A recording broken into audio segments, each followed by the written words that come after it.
toujours une différence. Elle est depuis toujours et je pense que c'est quelque chose qui est une certaine logique, mais on est un ensemble.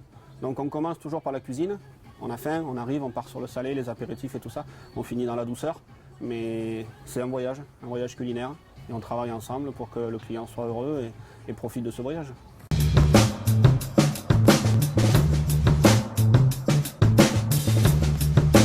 Je pense qu'il faut laisser parler la passion du produit. Est-ce qu'un produit salé, un poisson, une viande, est-ce qu'un fruit, est-ce qu'un chocolat? Voilà, c'est déjà un départ. Et ensuite, l'habilité, le travail est différent. Plus de chaleur en cuisine, plus de froid dans la pâtisserie. Je pense qu'il faut choisir son chemin et quand on teste l'un et l'autre, on trouve sa passion, son chemin, ça part tout seul.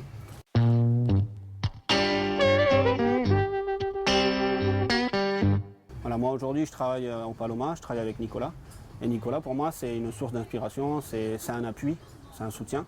Et je pense que lui aussi, je suis un appui et un soutien. Et tous les deux, on avance ensemble. Moi je sors un dessert et lui il vient mettre sa touche. Et tous les deux, d'un dessert X, on en fait un Y, mieux que le X. Et on fait toujours mieux pour notre client. Donc on travaille vraiment en équipe, on est ensemble, je prends les décisions avec lui. Et le client, je pense qu'il ressent tout ça et il sent au niveau du repas toute une osmose entre le salé et le sucré. Et il ne voit pas de grosses différences.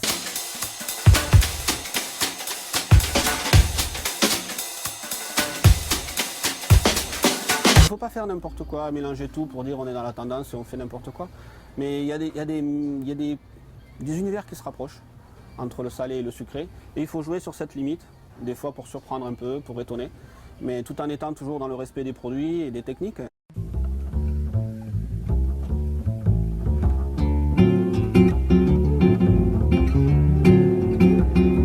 Il faut savoir s'adapter aux tendances et surtout à ce que le client nous demande.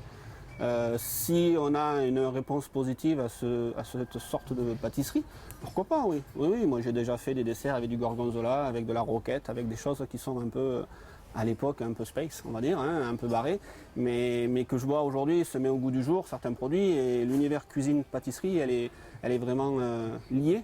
D'ailleurs, dans notre carte, Nicolas fait un foie gras au pina colada, et je fais un soufflé chaud au pina colada. On se retrouve tous les deux. Le début du repas part sur un pina colada, on revient sur un pina colada, qui sont deux univers différents, mais l'un dans l'autre, on travaille ensemble. Et il y a des gens qui font la remarque de dire « Ah, on est venu manger, et on a mangé du sucré au départ, après du salé, avec la barbe à papa au foie gras, par exemple. » Et ça fait plaisir parce qu'on voit vraiment l'osmose qui se passe au sein de l'entreprise, et les clients le ressentent, je pense.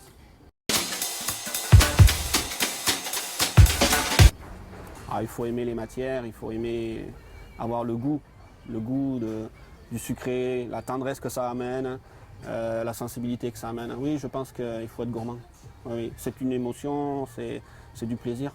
Oui. On est des artistes, mais on est des artistes du plaisir et des choses douces et tendres à la fin d'un repas. Il ne faut pas être agressif ni rien, et je pense qu'il faut être gourmand pour ça. Ah, mon plat préféré, là, c'est une colle. Hein. Mais je pense qu'une bonne viande grillée avec une pomme de terre à la braise avec un petit peu de beurre en dessus, la simplicité.